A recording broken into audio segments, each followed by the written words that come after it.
Have you guys seen that? There's a video kind of floating around on Facebook. It's this company, this brewing company. No. Saltwater Brewing.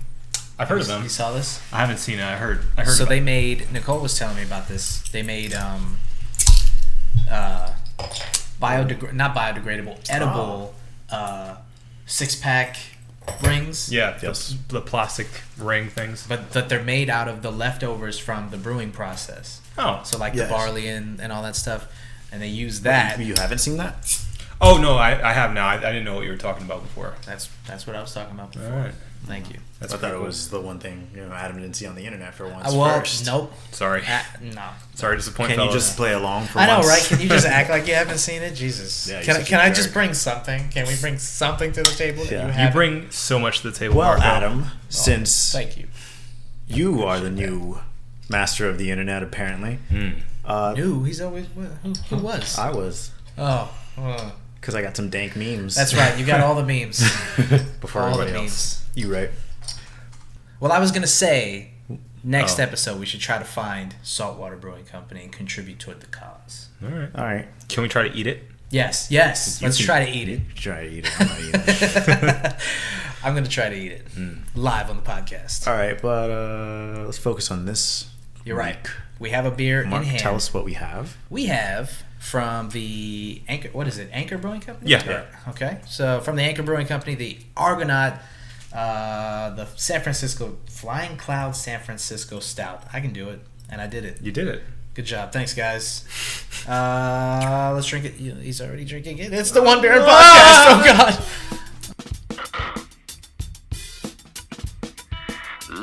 Lost to be found by someone to save you when you're down. Yes, I'm bored when it's bright out. So bored when it's bright out. 4 to 5 a.m. takes me to a place where I fit in. Yeah, this tastes a little bit like a cigarette. Cigarette. Is that what it is? Freshly cut garden Like hose. fucking Somm over here. Those guys were such pricks. Yeah, just last night we all together watched Somm. Somm? Yeah. Somm, if you will. It's like What- 3 or 4 bros on their journey Yeah. to become master sommeliers. Oh, okay. Yeah, it's on Netflix. It's been there for a while. Is it a documentary or Yeah, is it like a documentary. mini? Okay. Documentary. They actually have a sequel out now too. Yeah. That's what brought it up in our queue was the sequel. I'm like, oh yeah, the first one's pretty good. Yeah. So yeah, we watched that and we're Well, tell me inspired. about it. It's like Dave was saying about like 4 or 5 dudes that are best friends that are all have a passion for wine. Okay. They live in San Francisco, actually. Fitting. Yeah. And so like not only a passion but really an obsession. And I think the coolest part of that documentary is how you see how much of a toll it takes on everybody around them and their Yeah. families, like their complete adoration and commitment to being the best at tasting wine. Right. Like it's crazy. And I'm not sure, like I don't know if I love anything that much in my life Yeah. to dedicate that much to it. Like they're willing to risk their family, their, wife, everything. What? How though? What was the risk being taken? I mean, the fact of the matter is you have to, they only do it once a year, the test. This is their life. They study from life. They study from the time they decide that they want to be masters. So there's this like They're already sommeliers in the beginning, right? yeah, to a certain degree. You can be like an advanced somm, and then there's a master somm, which is the top of the line apparently. And that's what they wanted. Yes, Sifu Somm. exactly. So yeah, it's just it's pretty cool. Even though it's something that I'm not necessarily interested in personally, as far as wine and stuff goes, it's just an interesting look at somebody else's complete devotion to something. Yeah. And I feel like anybody doing anything that hard is pretty interesting to watch. Yeah. I mean, they have to memorize like grape variations, regions, years of wine, and there's over 3,000 types of grapes What? in Italy. Yeah. Yeah. There is? Great variations. Yeah. Not sure what that means, but I mean that's part of the process. 3,000? Three. I thought there was 3. Red, Green, and then the ones with purple, seeds. seedless. No, yeah. So there's crazy. a shitload that they have to memorize and remember, and most of it was just them on like flashcards and obsessing and stressing out, and it's crazy. You gotta admire that kind of commitment, but at the same time, I don't know. Well, what about? I mean, you said you wanted to do the thing with beer. Yeah, we should do one for beer and become cicerones, and then just call the documentary "Sissies." Oh, nice. How long did it take you to come up with that? Sissy boys. I just did it. I did it just now. Just now. Just off the top of your head? Yep. That improv though. Yeah, it was good. I urge everybody to check it out. I think the documentaries need every documentary needs a sister documentary to fact check the first documentary. Yeah. You know? Like how much Who fact checks the sister doc? That's a good question. Then it's just a long line of Who polices the policeman? Well, yeah, I guess that's Who true. watches the Watchmen? That's true. Because I was just thinking about like the documentaries that I've seen in the past. Like Blackfish was a big one that went viral and everybody was talking about it. And then later Dr. on, Seuss story. What? Yes. One fish, two fish, red fish, Blackfish. Yeah. You got it. Classic, man. So dark at the end. No.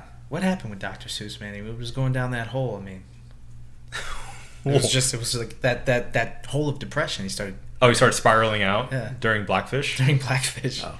Working Yeah. on the. Anyway. Oh, you're doing the improv. I was. You got to give us like a wink or something. No, you guys gotta be up on it, I man. thought you knew something about Dr. Seuss. No. I mean, he's been gone for a I was while. gonna say, yeah, like Have what? you- okay, what- he you was guys- recently in the news. You guys know the rule with improv, right? Always say yes. Yes, and exactly.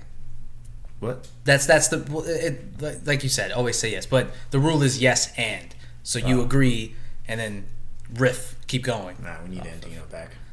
Yeah, come back, Brian. Second City graduate. I know Isn't that crazy? We know someone from Second City. It is pretty cool, Yeah. especially if you can parlay that into superstar. Yeah, Key and Peele were in Second City. Yeah, Stephen Colbert. Lots a of whole bunch people. Whole bunch Lots of people. yeah, it is. It's pretty cool. Proud of that guy. Yeah. Shout out. Anyway, Blackfish. That's who we were. Blackfish. That's a good one. Super Size Me. That one. But it's funny you mentioned those two first because those are the two that I've heard the most backlash towards. As far as not being 100% factual. Right. That's half the reason I brought them up. Was just like, I mean, pretty much all these documentaries, like anything that Fahrenheit 9/11. I was just about to say anything that Michael Moore's come out with. Somebody needs to do like a sister documentary just to I think it would be pretty interesting. I just watched this special on Allen Iverson, and it touched on like I guess the quote unquote like bad times in his life, but I mean it really glossed over him, man. They didn't even touch on like the rumored alcoholism and like It was like a WWE documentary. right. It was just like let's gloss over the bad stuff. Let's really highlight the good stuff. Cut before he murders himself and his entire family. Right. Oops. So yeah, something like that where somebody goes back and they go with an objective eye, Yeah. and they're looking at it from even get somebody who doesn't like the subject, and then they something like that. Because I remember watching Super Size Me, for example, and it was amazing watching it. Then you find out a couple years later that it's like first of all, no one's ever going to eat that much fast food. Yeah. You'd be surprised. I mean, breakfast, lunch, dinner. And then they said that, like, his psychological effects couldn't be repeated and that, Yeah. I don't. That's like an individual thing. Well, yeah, but that's what I'm saying. It's like the documentary was posing that this diet could kill you and these are the effects that it had on me and this is what could happen to you, but no one could recreate those effects. What do you mean? Like the psychological and the physiological effects that happened to him. Like he gained like So did someone else eat fast 50 food pounds. for 30 I days? guess they were just testing it from the materials in the food and all that stuff, the ingredients, and said like there's no way that, because he was saying he was suffering from depression after eating the food and stuff, and he would get these headaches and just like he was like, Well, I mean, if you're eating fast food consciously for 30 days straight, breakfast, lunch, dinner, then just like, I don't you're wanna gonna do this. crave something else other than shitty fast food. that's true. Yeah. I don't know. I mean, like, I feel like with documentaries, it's one of the few mediums you go into blindly sort of expecting the truth. Yeah. Sort of expecting it to be real. I mean, obviously it's from a certain slant. Everybody has their own sort of objective in making this documentary, or else they wouldn't have made it. Nat Geos. Or can't lie about no. Yeah. I mean, that's what a lot of people do is they stick to like PBS documentaries because they're very factually based. Yeah. But I don't think you should go into any documentary expecting it to be like a scientific experiment. Yeah. You know, like you can't hold that to scientific credibility. Yeah. So take it with a grain of salt, obviously. Yeah. That kind of reminds me of, I don't know if you guys remember, but back in the day there was this book, Million Little Pieces or something like that. It was like completely blown into the spotlight by Oprah. And it was, she does. As she did. Yeah.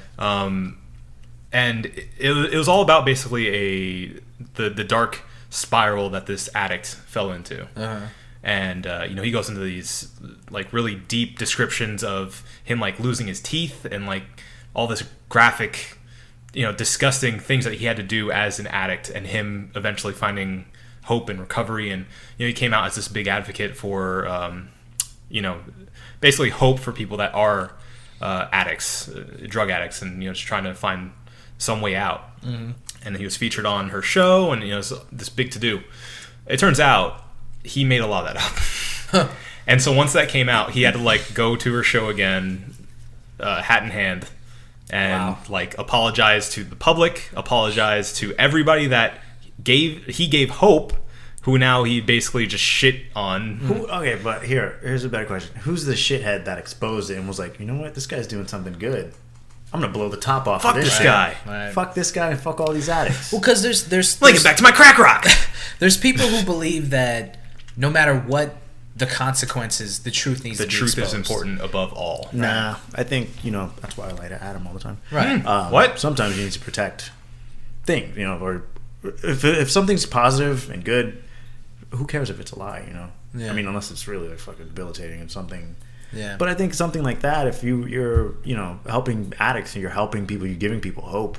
But you're giving them false hope. I mean, they're finding solace in something, and I guess I'm not gonna say it. I don't know what I could say. Could say it. There's a little book. Nah. Hammer don't hurt him. Hammer don't hurt. Damn. Yeah. Well, there's definitely a power of faith in these sort of things. So if you believe enough, like there is a placebo effect always in whatever you do. So if it gave them hope enough to at least try to get help, that first step, if that's all they needed to get them on the right track at least, it did a good thing. I mean, it kind of, I mean, it makes you think about like your childhood heroes, like Lance Armstrong, for instance. Yeah. Does it take away all the good that he did because he cheated? No, man, he had one ball. He had one ball. It's amazing. I mean, come on, man. Yeah. And you can come back from that. Of course, he needed a dope. He had one ball. What else was he supposed to do? Oh, man, Phantom Pain. Like Phantom Pain of the one who's just missing that the one testicle. podcast. Like Hulk Hogan is another one. That'd be great if he did like take that in stride. Opened up one ball in podcast. One ball in. There you go. And then just every week, 45 minutes to an hour, discussing what it's like to have one. Missing a testicle. And we're back with the One Ball In podcast. I am still missing a testicle. Thanks for joining. You were saying, but yeah, I mean, people like that, or like Hulk Hogan. Fallen heroes. Fallen heroes. Yeah. I mean, does it take away the good that they did? Jared's a good one. Right. Yeah, Jared Fogle. I mean, people looked at him and said, "He is a monster. He can do it. I can do it." Yeah. But those now, are two different things, though. What do you mean? Because it depends if you're going to say obesity is like a disease or it's something you can consciously control. The same way that people say addiction is a disease, or you should be able to consciously control your. I don't know if you even have to get that deep with it. Just people looking at that person and using them as inspiration to get over whatever it is that they need to get over. I mean, obesity. Even if you believe it's a disease, you can still get help, quote unquote, for it. And so, if you look to him and say, he did it, I can do it. Whatever he did, eat sandwiches. I mean, in my mind, addiction is anything that you can define as you not having control over. Yeah, and Jared Fogle did not have. Is that his name? Yeah, Fogle. Yeah, he didn't have control over his wiener. That's true. No, he did not. So he's a disgusting monster that should have been exposed, but his exposure. No, not exposed like that. Yeah, not like right, that. right. He exposed Shouldn't be plenty. exposing himself. He was exposed for something completely different. You know, it wasn't related to the weight loss. Whereas the guy that wrote the book, I see what you're saying. His exposure was directly correlated to what he was helping. Exactly. I see what you're saying. So if you know, Jared never ate Subway sandwiches, right? Or if he had got like surgery or something Yeah. instead of having a natural weight loss, right, you look like a fraud. Right. Whereas I get he's what just you're a saying. monster. Yeah, except now he's a pedophile. No, He's a okay, pig. no, but that makes sense. I mean, it doesn't take away from what he did physically for himself. And you don't want to look to that guy as a hero, but He looks great. But prior to that, if he helped people, then that's not, I don't feel, discounted because those people could still be healthy and happy, whereas he is still a filthy all thanks to Jared animal. Fogle, Yeah. the molester. There you go. But yeah, okay. In prison, I did that, but look at all the people that lost weight. Right. That's just what he tells everybody who asks him. I mean, of course I did that, but look at me though. I mean, I'm You know how fit. much weight I lost? Look at my silhouette. Please stop stabbing me. But yeah, no, I mean that makes sense. I mean, if you're a guy who wants to get in shape, and then the dude you're looking at, you know, claims that he did it naturally, and or like women who look to these reality TV stars and say, you know, look at how they've improved their appearance and things like that, and then Right. you learn that they're Yeah. getting surgery in their asses and things like that. Yeah, I don't get the whole Kylie Jenner thing because Right. she sells lip gloss, and naturally she had no lips. Right. Yeah. Right. And so, Or that's- them always photoshopping their Instagram posts and pictures. It's like, all right, I mean, you're selling me a lie right now. Yeah. And if I'm a young impressionable girl that wants to look like you, and I don't realize that you only look that way through a computer, it's going to be pretty hurtful when I can't do that. I saw a photo of Kim Kardashian from 2000 compared to now. It's a different person. I'm sure. a good one to look at is Nicki Minaj. Yeah. Huh. It's like a different human being. Like, you could put them side by side. Oh man, it's crazy. It's weird. But I mean, whatever. We're not gonna get into the. I guess we're just conditional with what we call people frauds on. I guess that's true. That's true because especially if it's a person that you don't want to. It's not like she's doing anything positive, but I guess, her portraying a fake body image that's impossible without some sort of augmentation is okay. Well, I wouldn't say that. I mean, she does have plenty of detractors. It's not as if she's going unscathed every time she opens her mouth. People rip her apart for it. So Who, Kim? yeah, I mean, the contrarian corner for this conversation is, all those spelled with a K, by the way. Mortal Kombat. For her case, I think people saying that she doesn't do anything positive, some people would disagree with that because they see her as a role model in a way of being a successful businesswoman and turning a bad situation good. yeah. And obviously, she made her entire family stars Are you talking about the sex tape? basically by having a sex tape, and that's it. So she is a positive role model because she turned her sex tape into something beneficial for her? Is that what you're saying? Yeah. Ain't that America? Positive in business, not as a person that you should look up to. Maybe not ethically, right. But business-wise, I mean, it's Yes. true. I mean, she did parlay a sex tape into a $1 billion It's business. very difficult to do that when your father is a millionaire. I mean, it's what did Bruce Jenner Not help her Bruce. with? What are you talking about? The original Kardashian. Yeah, is her actual. the lawyer. Yeah, Robert Yeah. Kardashian. Yeah. Sure. Yeah, you could throw enough money at anything and you could promote yourself into a positive image.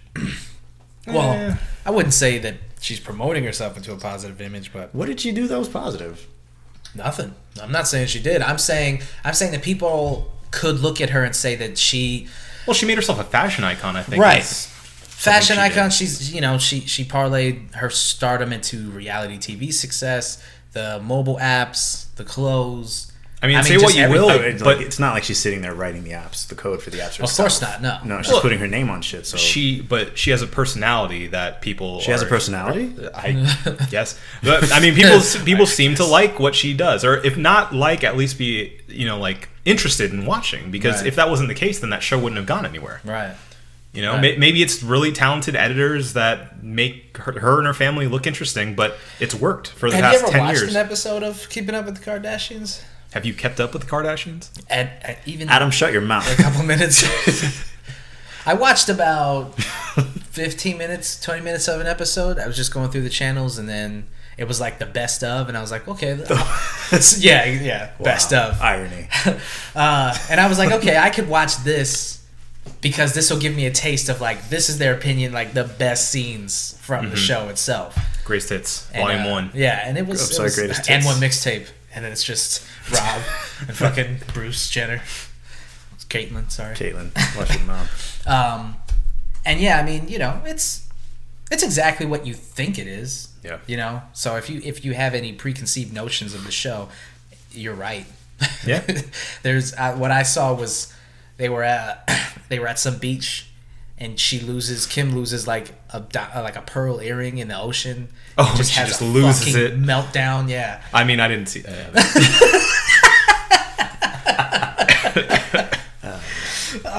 So I mean, it's, you know, you can look at it and say, yeah, I mean, what does she do positive for a community, any community, or women, little girls who look to her?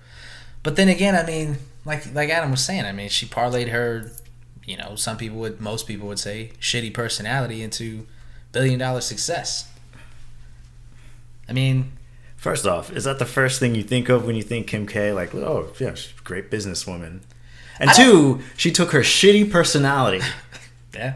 Well, and that's also an subjective. Like, we're not. It's Yeah, not like some we people- keep up with the Kardashians. Some people love them. Yeah. Some people I legitimately think they're love charming. them. They're a cute family. They're just like us, except for really, really rich. Yeah. They're I mean, normal. Yeah. They're not normal. They have no idea what normal is. I don't know. I think people really. There's like those certain. I would love to see a show where they have to live like normal people. They did that with the fucking. 3-bedroom house, 2-bathroom in the neighborhood. What is that show called? it's good. The Simple Life, I think. No, not The Simple Life, but some show with Nicole Richie and Paris Hilton. That was Simple Life, wasn't it? Was that what it was called? I think The Simple so. Life? Yeah. And they just did like odd jobs, and they were just like, I can't, my nails. Yeah. And that was basically the show for half an hour, like milking a cow. I can't, my nails. That's right. And that was basically it. That's not normal life, though. No, you're right. We don't milk cows. So you're saying just strip them of all their riches, give them a, like you said, a 3-bedroom. Yeah, make them work a 9 to 5, man. I think that'd be interesting. I would watch that. I would watch that. I'd watch the first episode and nothing else. Yeah. Take somebody who is like a billionaire and make them work at like McDonald's and like make them work a week. I think Justin Bieber would be a good candidate because he's been rich since he was a kid. Yeah. He has no idea what anything. Yeah. But he's another example, you know, that people use him as a good launching off point for their hatred for society. And it's like, I mean, what did that kid do? I mean, he's a shitty 20-something-year-old, but everybody was shitty when they're in their. Not Justin Bieber shitty. I mean, what did he really? I mean, he's a little douche. Well, who cares? People really want to use him as their like satellite, their North Star for what's wrong with society. Hatred. Yeah. I mean, the kid, he posted his video on YouTube and got signed off of that. He sing about baby. He sang about It's a baby. good song. Like what? Why wouldn't you, as an aspiring singer, wouldn't you like aspire to not be like him, but have that kind of success? Just post your like that's what kids do all the time now. YouTube is littered with that shit now. Yeah. It's just like Hopes of being discovered. old shitty videos and people doing covers of songs that came out yesterday. Yeah. Ugh. Anyway, Right. Well, I feel like we've been pretty critical about some people, so let's talk about some more criticism. right. Good criticism, bad criticism. Who decides what is and what isn't? The internet does, Exactly. apparently. I think we could call ourselves critics. I think we Definitely critique things. definitely do. I was at one point an aspiring critic. I was actually a critic on a website, so that I did do that. It's fun. It's fun to just sit there and Pick something apart. pick it apart. Yeah. I mean, you don't want to be. What'd you review? Bathroom products? Bathroom products, yes. Not just bathroom products, but bathrooms themselves. reviewed That's right, yeah. bathrooms. German blow up dolls. German blow up dolls, mouth wide open. Fleshlights. Yeah, that was a good time. That was a good time. I got free ones. They were used, but they were good. They were good. What else? Big. I can't remember. Grape variations. Well, I only did the 3, so I wasn't very good at that. A product called Mind Sphincter. It's also German. Mind Sphincter. That was good. That was a weird couple of days.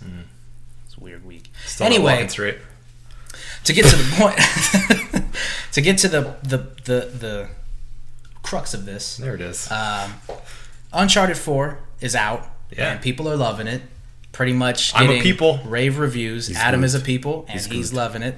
Have you got into it a little Yeah, bit, of Dave? course, a little bit. Yeah, actually, I beat it. Yeah. I'm the one of the 3 of us that has beaten it so far. Yeah. And Yeah, way to go. I- Hey, you're a regular Kardashian in your Proud of you. achievements. Thank keeping you. up with you. There's no keeping up. No, I want to revise my my other claim from, I think it was the episode before or the one before that even. He was making it about himself again. Go Always. ahead, Adam. My review in progress was a 9.5. Yeah. After beating it, I would give it a 10. Wow. would I give thought he was gonna go down, but he actually. I thought I was going he to say said- the same. Give So it- you okay? Perfect game. Not a perfect game. Well, then it's not a 10, Adam. As good as that, as good as a game can be right now. That's all I'm saying. I mean, it has some small flaws, but I think it is exactly what it set out to be. It is just a beautiful game, a fun game, which is very important too. And just me as a fan of Uncharted and having played those games, all of them, you get so much out of it, and I feel like they couldn't have ended it on a better note. Yeah. The way that they ended. It's a very, very good, satisfying ending, and I don't feel like we have enough satisfying endings in games. Yeah. A lot of times it's like a cliffhanger or some, like, a stupid boss battle or something, but I really enjoy the way they ended this game. Yeah. I'm not going to tell you anymore. No, you won't. No, because you're still playing it, and I am playing Keeping Up with Nathan Drake. Keeping up with the Nathan Drake. The Nathan Drake, part 1 through 3. Keeping up with the Drakes. So once, Francis Drake. So once I do that, Sir. then I'll be on the, I'll be up with everybody else. But anyway, Yeah, I'm playing it too. Oh, what's my rolling review?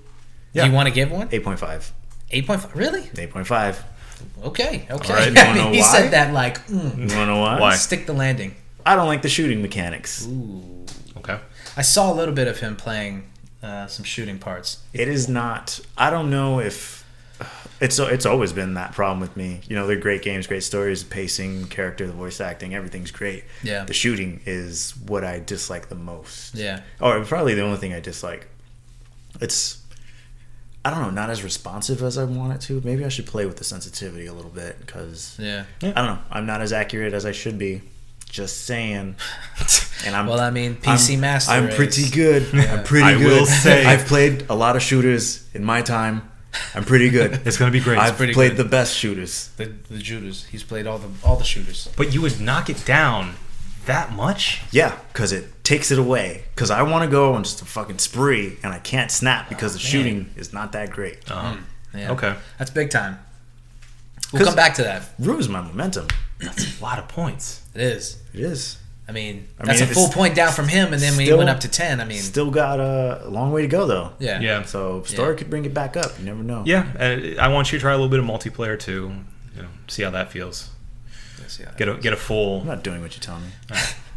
Anyway, Getting Yep. some multiplayer, though. rolling review 8.5, full review 10 out of 10. That's been pretty much where it's lived and died on most critics' reviews. 8.5 that's actually to 10. That's pretty much exactly where it's right. been. So it's not like you guys are too far off from the consensus. There is one man who was far off from the consensus. I gotta look it up. I think his name is Michael Should've timed that a Thompson, little bit I better. believe. Who did he write for? remember? Washington Post, Yeah, I want that's to right. say. Yep. Yes, Washington Post, and yep, his name's Michael Thompson. So Michael Thompson from the Washington Post. Formerly of IGN.com, he used to have a section called the Contrarian Corner, All right. just as background information. All right. And that should help you kind of hone in on where we're going with this. He was the contrarian to the consensus that this is one of the best games ever made. The review that he gave it was not scored, but when they sent the score to Metacritic, the almighty aggregate, They gave it a 4 out of 10, which drastically skews the rating that probably would have been hovering around like a 9, 9.5. Then you get, because the way that Metacritic works, like you're going, if you go on the webpage, like you keep scrolling down as people give it reviews, and then it'll go all the way down to 4. Right. And then you go, whoa. This is how way, that happened. Yeah, this is like really, and the internets did not like this man being a contrarian to one of the greatest games ever made, and they've been ripping him apart for it. And it begs the question about video game criticism and criticism as a whole. How necessary is it? How necessary is the number review? Should people just give a review, just write a review, and then just, or should publications even review things in the first place, or should they just say, just buy the game and you do what you want with it. You figure it out. I mean, why don't you just pick a source that you trust, listen to them, and then make your own decision? Yeah, or even a specific editor. Okay, well, all right, let's backtrack for a second. First, do you think that criticism, let's just stick it with video game criticism. I don't want to go all the way into music and movies and all that stuff, but video game criticism, how necessary do you believe it is for the industry itself? Do you use video game criticism, ratings, reviews to dictate what you're going to buy? And how necessary do you think it is? Yes and no, with proper research, I guess. Yeah, you use... I use Polygon now. Yeah. Because IGN is bought. Yeah, I don't know about that claim. I don't know. You don't know? No. Oh, there's some editors on there I still trust. IGN? In. Yeah. The only reason you like those editors is because they look like you, Adam. You got your peoples in there. No, I think by far Polygon is the most objective of the reviews. Yeah, and I listen to them. I look up other reviews on Steam. I look at the community reviews, and user reviews and all that. I think that's probably the best way to do it, because on a Steam page, it's just user reviews, and they give you an overall score. Are most people liking this game? Are most people hating this game? Is it a mixed review? And then now they've added a new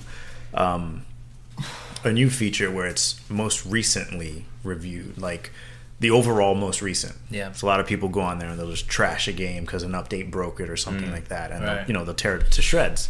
So they'll show overall, most recent overall. Right. And through that, it's either overwhelmingly negative, mixed, positive, overwhelmingly positive, mostly positive, that type of shit. Right. So I think those types of reviews are what I use to gauge a game. Plus, you got to take it into your own account. You can't just completely rely on someone. If you hate JRPGs and someone gives it a fucking 9 and you play it, but you hate JRPGs, it's not gonna be a 9 to you. Right. No, you're right. Which is why I don't really think tearing into this guy is really necessary. Well, now I'll get to how I feel about reviews as well, but just as a rebuttal in a way.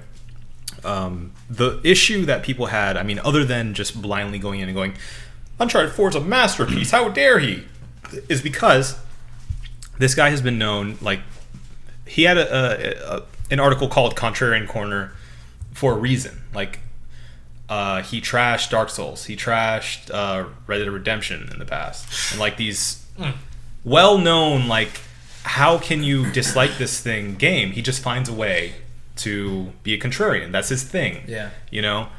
And in this one in particular, he didn't even really talk about Uncharted 4 as much as he talked about his distaste for the Uncharted franchise. Right.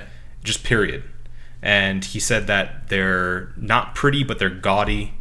They're just like, I don't know. He went in on the game as a series as opposed to the game itself, and that leads a lot of people to think that he didn't even consider the game itself. Like, he wrote this article after playing maybe 5 minutes and just said, "Fuck it, I don't like this at all. Right. Let me write this angry article and get my contrarian, clickbait article up."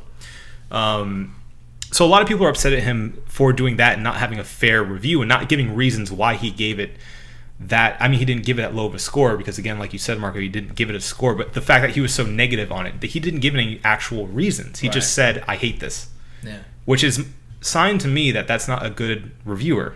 It's not a good writer, period. You have to give reasoning behind your feeling. Yeah, give it to him, Adam. So, like, I, on the other hand, think that reviews are important to any art. Any art that is worth its merit has somebody that will critique the art. You know, movies, music, paintings. You know, like everybody has their opinion of it, and the fact that it's a big enough medium, that an important enough medium that we feel the need to openly critique these things means it is valuable to us. You know, it's worth having feelings behind. You know, so I think it's important, and I think it is a good sign for the medium as a whole that it's seen in that light.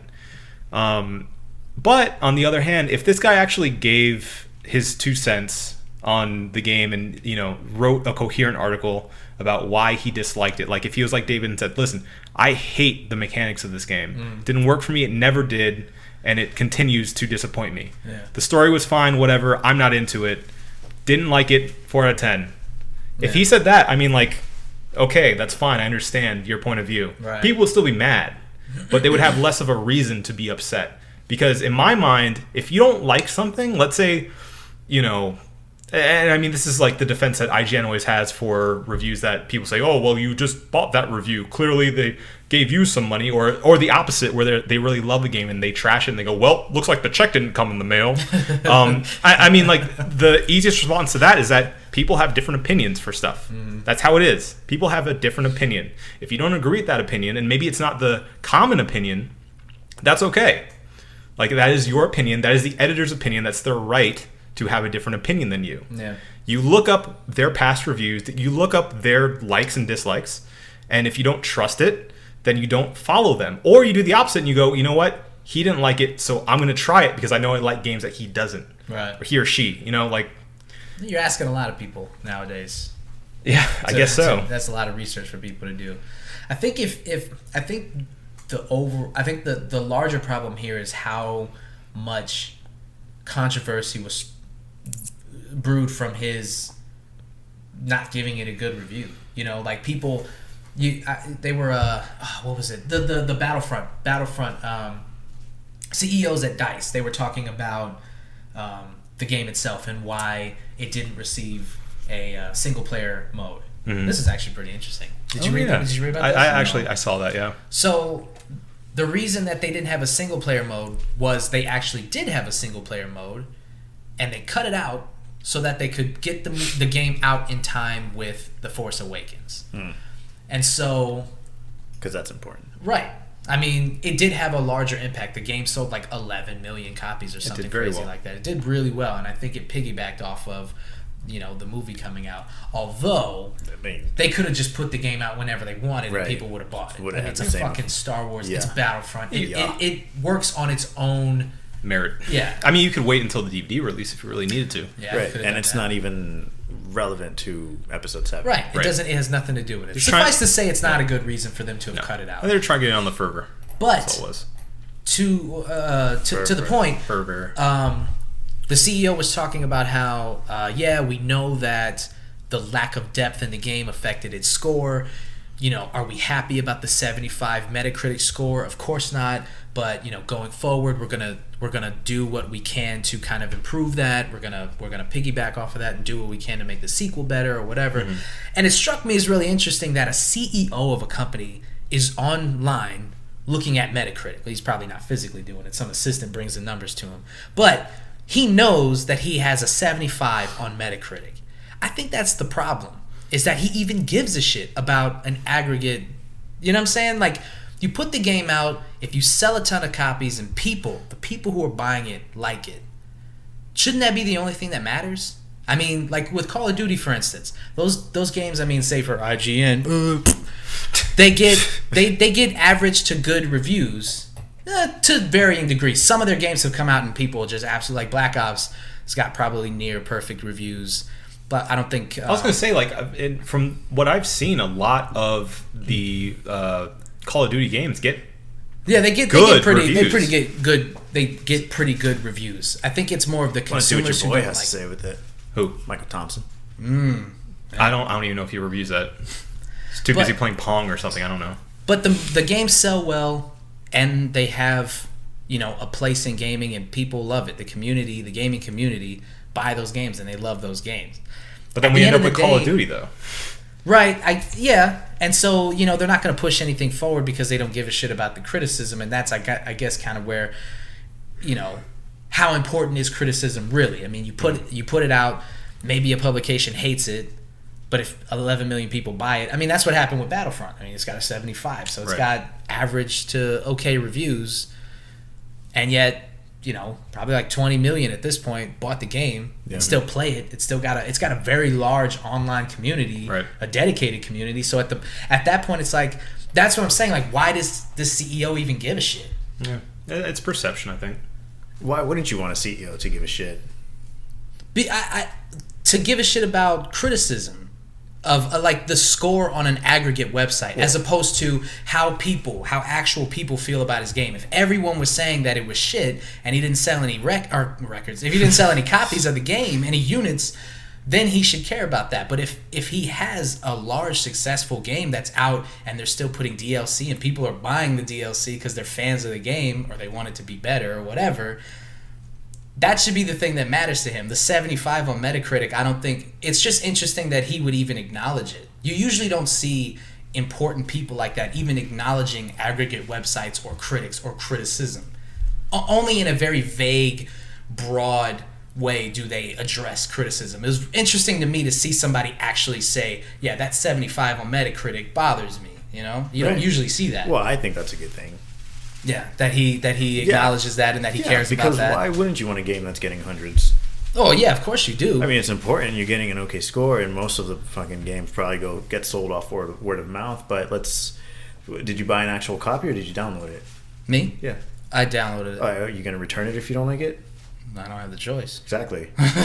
True. Okay, I see what you're saying. Yeah, I mean, I see what you did there. Not only that, but we just maybe last episode talked about our displeasure with the overall experience of that game. Like the fact that it's just, you need the DLC now to be able to enjoy it, and the fact that it's been so thin has kept us from playing it more often than we would normally do that. So I feel like we are a representation of that 75 aggregate. I feel like, I mean, I'm speaking from the perspective just got an idea for a review. I feel like I'm speaking from the perspective of, like, I guess people who... It's always the people who do shitty things that go, critics don't matter, Yeah. And so they put out a bad album and you go, fuck the critics. It's like, nah, you just put out for a the shitty people, album. man. Yeah. And so, I mean, for me personally, for instance, like, if I put out an album and, like, people hated it, I'd be like, fuck, this sucks. Of course I would want, like, perfect reviews, or at least, fours out of fives, something like that. To let, but I mean, put out an album and then review it yourself. I guess it's the artist or the game makers. They get that validation from good reviews, and it's like, is that necessary? I don't think it's necessary for their overall success. I guess it does help to continue that franchise and things like that. And I mean, I think it's fun that the guy would be so contrarian. I thought it was interesting that people were so up in arms about it. Although, like you said, it could have been more well written. Yeah, could have been able to back on that same, up, could have been more better. Better. On that same note, I mean, I people that are really upset at this, like, do you work for Naughty Dog? Why are you so angry right now? Like, it's fine. That guy can have his opinion. Okay, it's I guess that's where I'm going with this, is that people were so upset because what he did was he ruined the aggregate. He messed up Metacritic. That's an imaginary number on the internet. That's what I'm saying. It's like, it can be a 10 out of 10 in your heart. We all know that it's a good game, right? Yes. I mean, it's getting generally universal acclaim. Yeah. And so this one guy on there, people are like really upset that he messed up the aggregate. It was like, who gives a shit? This is the lifelong internet comment argument. Like, you have an opinion and it's wrong, and I'm upset. Bye. It doesn't fucking matter. No. But yeah, I mean, that's been going on since the internet's been born, Marco. I guess that's true. It got so big that Troy Baker, the voice actor for Sam, actually, like, got into the fray himself to get that guy his review off of Metacritic. So it's still on there. I just checked. Oh yeah, yeah. Well, they're not. I hope that they don't take it off. Nah, it doesn't. Yeah, I mean, fine. unless it's a joke review, you leave it on there. Yeah. And even if he's trying to find things that are wrong with the game, he found things that were wrong with the game in his opinion. Yeah, I mean, this company, this newspaper, they pay him to review stuff, Right. Even if it's not good reviews, they pay this guy to. So obviously somebody cares about this dude's opinion. Yeah. He can't be the only person who didn't like the game. I'm sure there are people that don't like it, but he's the only editor or reviewer. Right. He's the only person of note who didn't like it. Right. His one matters, Marco. Yeah. That's the problem. It should. I don't know. I don't think it. I guess it should and it shouldn't. I like criticism. I like criticizing things, but at the same time, it's like, I don't know. Maybe people think it's a little. They take the shit too serious. Yeah. Well, the thing that I think is important to remember with indie games in particular, it's not necessarily the critics that make or break those, but a little bit to a degree. Yeah. But it's also the people that are like us, that are just on the internet, that are talking about things, that are just commenters on things, and the people that are showing the game and how much fun the game is, or talking about it and being enthusiasts. I feel like are a growing and powerful section of the video game and criticism and anything industry, the entertainment industry. Because we all have a voice now and we can share that. And I think that's important for the smaller things in particular, not necessarily Uncharted, but maybe an indie game. You see it online. I think we reviewed a review just now. Yeah, I think so. All right. Well, let's review this beer, gentlemen. The Flying Cloud San Francisco Stout From the Argonaut Connect collection. Anchor Brewing. What did you guys think? Still sticking with the cigarette? No. it's a real stouty stout. Stouty stout. I liked it.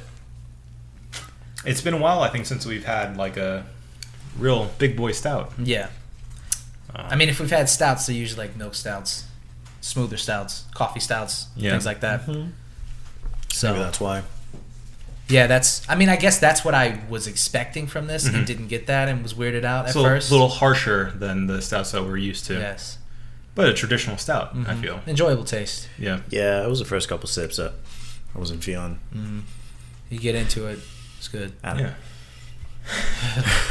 That's how they smell it. The Somms, they tilt the glass completely sideways and put it in one stick nostril. Their nose. No, I mean this only fits on. Oh, okay. They also slurp like this. Oh, that's the worst. That's gross. That's gross. Can everybody hear that? Thanks. Yep. Give it a number, because that's what we do here as critics of beer. I'm gonna give this. I'll give it a 4. I'll give it a 4. Wait.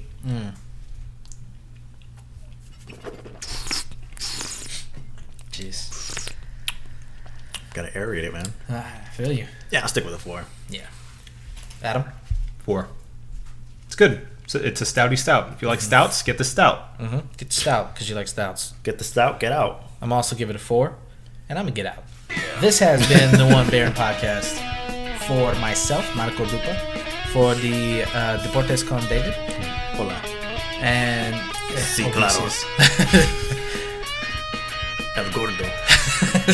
Give me something, man. I can't get that. We'll go with that. Ay, Dios mío. Obnoxious or flaco. Ironically. Thank you guys. Thank you guys for listening. Have a good night and drink this delicious beer. Hasta la vista.